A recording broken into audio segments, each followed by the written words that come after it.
Bringing down the curtain at Hollywood Bets Greyville is race number 9. It's the Hollywood Bets Bright Future 66 handicap. It'll be run over 1,800 meters, due off at 1640. Race number 9, we're going to go through a few runners here because it looks rather competitive. We'll start from the top. Number 1, Winter Time, the filly taking on the boys. This individual was unlucky last time out. Just before they turned for home, she started to come under a bit of pressure, and then coming to the last 300 meters, she just had to ease. She cast a shoe, best of the draw, and if number 1 Winter Time can get into a half decent position, I think she could trouble the boys.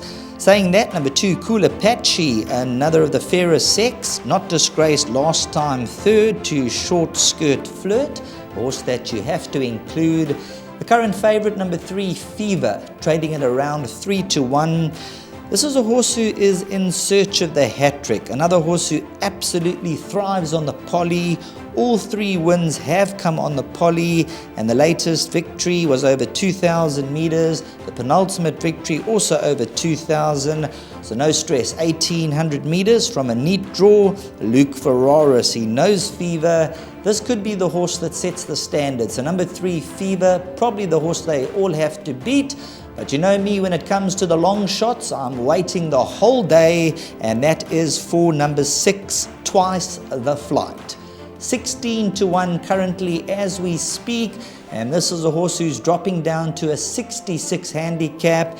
And if you look at the rating, number 6 Twice the Flight has come right down from an 80 to a 64 and has taken on a bit stronger in the past. In fact, if you look at number 6 Twice the Flight, let me first give you the negative. The only negative is that he's a little bit of a slow starter, and he's a horse who just needs everything to fall into place. There's never won on the poly before, so that also a slight hindrance, but I think things might just map out for Twice the Flight. Sean Veal jumps aboard, and from that 6th gate, if he can jump half decent, slower length and a half, mid-division, go back in Twice the Flight's form line from the Mike Miller stable, has run behind Baby Shoes, Rail Trip, Solid Gold, Matterhorn. So early days, Twice the Flight has taken on a lot stronger.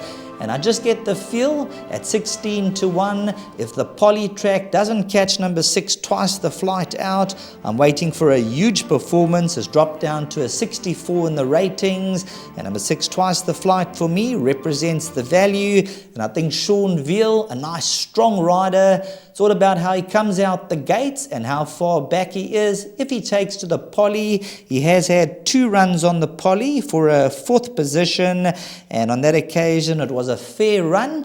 So I'm just hoping that Twice the Flight will appreciate the poly and hopefully provide the upset at around 16-1. Number 9, Star Crusade, and number 10, Smart Socks. They need to be given mentions, and after that, you're going to look for your runner to throw into the quartets. So bringing down the curtain, race 9, for me, number 6, Twice the Flight at 16-1, the each way value, and it's going to be one of those horses to follow.